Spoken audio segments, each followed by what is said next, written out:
Estimados colegas, buenas tardes.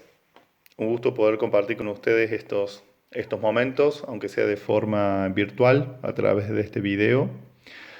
Quiero iniciar mi presentación agradeciendo a la profesora Carla Decu que ha hecho posible justamente esta intervención. Y fue un poco con ella, con quien hace un tiempo habíamos definido cuál era el mejor tema que podíamos incluir en la agenda, en el programa del Congreso. Y justamente la internacionalización de los estudios superiores a través de la educación a distancia nos pareció como un tema interesante porque nucleaba a su vez diferentes componentes como pueden ser el uso de la tecnología, los procesos de internacionalización y principalmente los procesos de aprendizaje por parte de nuestros alumnos desde una mirada, digamos, que exceda un poco lo que sucede en las aulas presenciales. Si quisiéramos entrar un poco en tema y si recuperáramos algunas primeras definiciones de estos procesos, veríamos que algunos autores decían que la internacionalización pasaba por incluir una dimensión internacional a diferentes áreas de la enseñanza a nivel superior, como son la docencia, la investigación, la extensión, pero digamos, poco a poco empezaron a surgir otras motivaciones que eran del orden político o económico, académicas en algunos casos, pero principalmente culturales y sociales, que hacían que empezaban a reclamar algunos parámetros que pudieran hacer incursionar a la educación superior en procesos de calidad, de mayor pertinencia y de mayor equidad. Esto condujo a iniciar algunas acciones, ¿sí? Dentro de estas estrategias que se implementaban, podemos citar la incorporación del estudio de idiomas extranjeros en los planes de estudios de diferentes universidades. Em, por otro lado, algunos docentes lo que empezaban a hacer era incorporar bibliografías escritas en otros idiomas a el material de consulta o al material de trabajo permanente en sus cátedras. En otros casos, la incorporación pasaba por la realización de algunos estudios comparativos a nivel internacional sobre diferentes temas, sobre diferentes contextos. Y hasta acá lo que vemos es, en realidad, la internacionalización como un objeto de estudio que estaba, podemos decir, satelitando lo que eran los puntos nodales justamente de la formación de los estudiantes universitarios.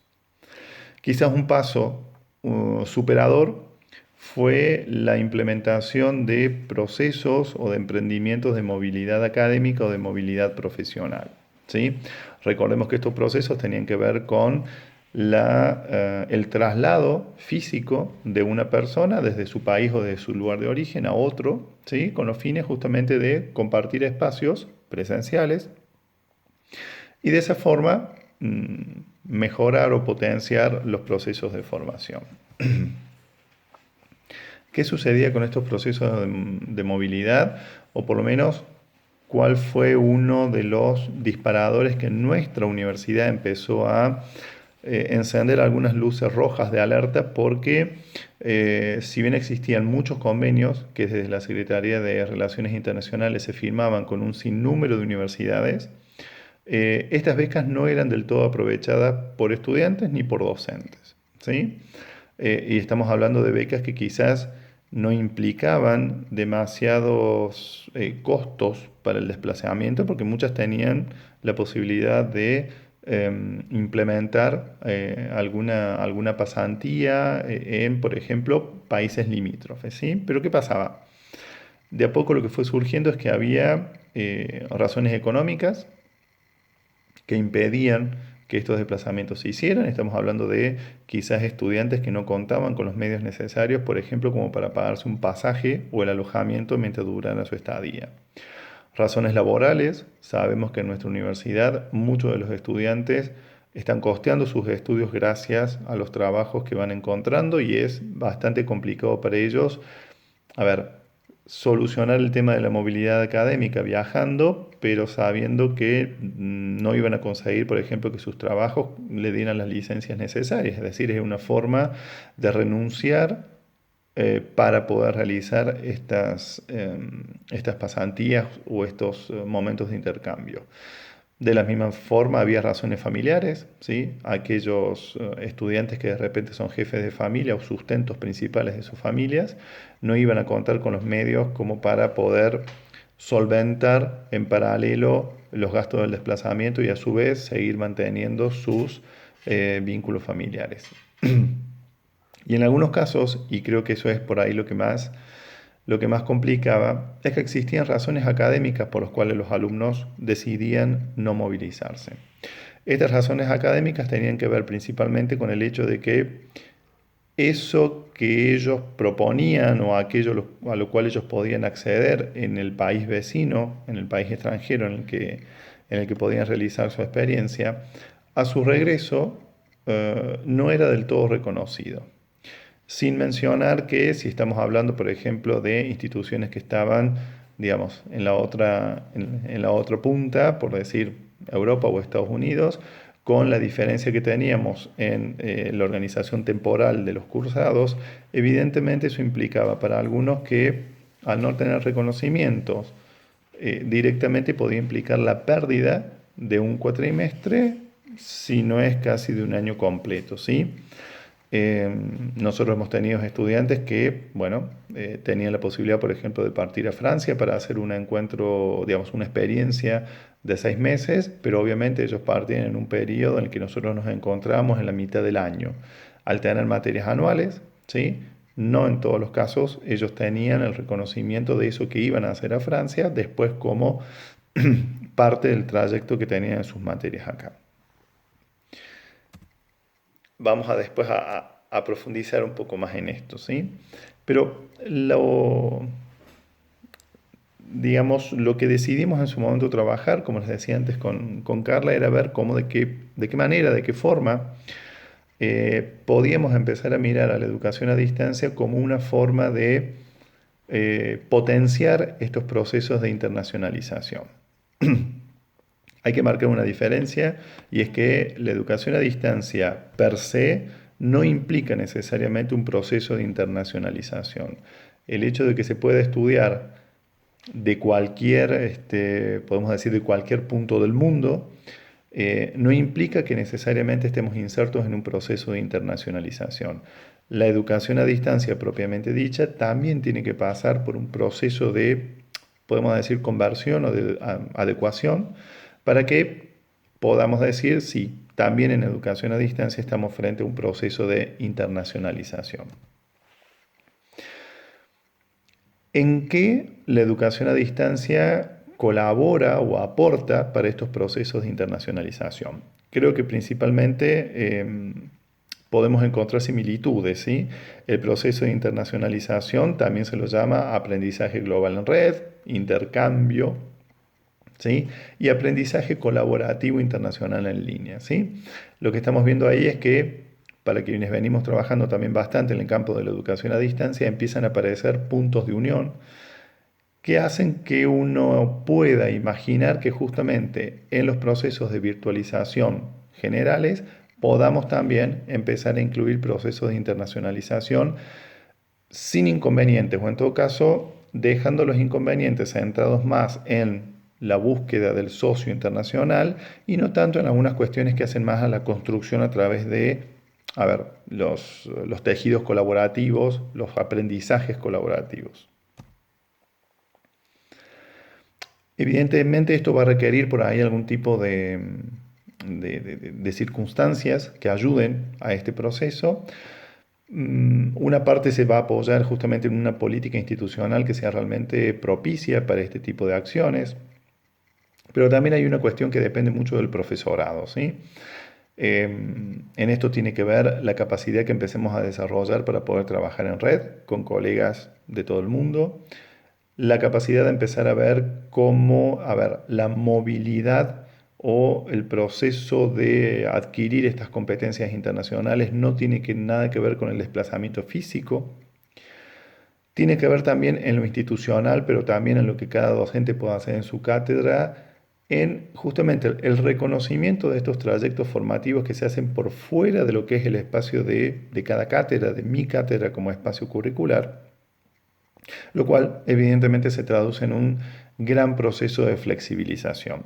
¿sí? Flexibilización comprendido de diferentes formas, ¿sí?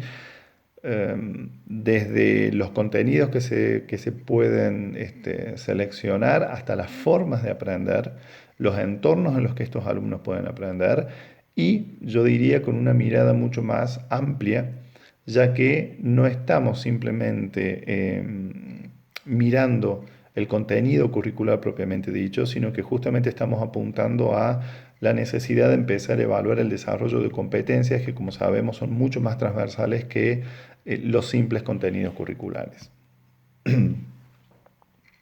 Entonces, este aprendizaje internacional y a distancia que podemos promover va a depender justamente del tipo de ambiente que seamos capaces de generar, ¿sí? Con nuestros colegas internacionales y con nuestros grupos de alumnos y los grupos de alumnos internacionales con los que trabajemos, con el nivel de conexión y de compromiso con el que trabajemos justamente con estos pares y principalmente con el nivel de, a ver, reflexión, creatividad y colaboración que estemos permanentemente sosteniendo, ¿sí? Reflexión porque estos procesos justamente lo que van a aportar es un monitoreo permanente, tanto por parte nuestra como docentes, como por parte de nuestros alumnos. Un proceso de colaboración en el que justamente tenemos que sentar bases en las que todos vamos a estar comprometidos para ver cómo desde una mirada colectiva construimos los recorridos a realizar. Y un proceso creativo, ya que, digamos, de alguna forma estamos propiciando salir de ciertos moldes del diseño curricular para empezar a pensar otras oportunidades, otras formas de potenciar justamente los procesos de aprendizaje. ¿Por qué es esto? Porque obviamente estos procesos nos van a llevar casi naturalmente a conseguir una comprensión global e intercultural mucho más acabada, ¿sí? De muchas otras realidades que por ahí, por más que queramos ser grandes relatores de lo que pasa, la única forma de vivirlas es justamente a través de los procesos de internacionalización. Vamos a poder trabajar el desarrollo de habilidades que son propias de algunas áreas muy específicas de conocimiento, pero de forma compartida, es decir, con aristas que van a estar centradas en lo que yo puedo proponer, pero que quizás tengan un desarrollo mucho más pertinente gracias a los que nuestros alumnos van a ver y vivir en esos otros espacios que van a compartir con otros alumnos y con otros docentes. Vamos a poder trabajar justamente el desarrollo mucho más acabado de lo que se llaman las competencias ciberculturales, que son mucho más transversales que las específicas y que tienen justamente que ver con una preparación estratégica de nuestros alumnos para que puedan enfrentar diferentes tipos de situaciones. Y obviamente todo esto dentro del marco de lo que se denomina el aprendizaje activo, el aprendizaje dentro de un entorno en el que yo pueda hacer y a través de la acción yo pueda generar conocimientos basados principalmente en mis propias miradas, mis propias perspectivas y lo que realmente me va dejando cada una de las experiencias que voy viviendo. Para hacer esto, las etapas son las tradicionales, en esto no hay mucho de nuevo, planificar, implementar y evaluar, como sabemos en todo proyecto eh, que estemos diseñando, ¿sí? Ahora, quizás en esta planificación es donde empecemos a notar las diferencias, ¿sí? Porque esta planificación tiene que ser colaborativa, tanto entre docentes como alumnos, tiene que ser justamente una construcción en conjunto, ¿sí? Para que todos, gracias a esa construcción colectiva, nos podamos sentir mucho más comprometidos con el proyecto que vamos a tener que desarrollar, en donde vamos a tener que definir una mediación tecnológica que sea acorde para cada uno de nuestros entornos, ¿sí? Y en esto no estamos diciendo que tengamos que potenciar grandes desarrollos, ¿sí? Pequeñas herramientas o herramientas muy simples pueden ser muy útiles para proyectos que puedan parecer muy complejos, ¿sí? En esto la mediación tecnológica tiene que servir justamente para que el proyecto se desarrolle de la mejor forma posible. Hay que determinar también de forma conjunta cuáles son estas competencias que queremos desarrollar y principalmente ver cómo vamos a reconocer estos nuevos desempeños y estos nuevos aprendizajes que nuestros alumnos van a realizar. Si tuviéramos que seguir o intentar implementar esto, bueno, lo primero que voy a tener que hacer es buscar un socio internacional que ya esté trabajando justamente la modalidad a distancia y que nos permita intercambiar para poder elaborar este proyecto de forma conjunta, eh, construir y elaborar y planificar cada una de las etapas del proyecto, implementarlo y justamente evaluarlo, ¿sí?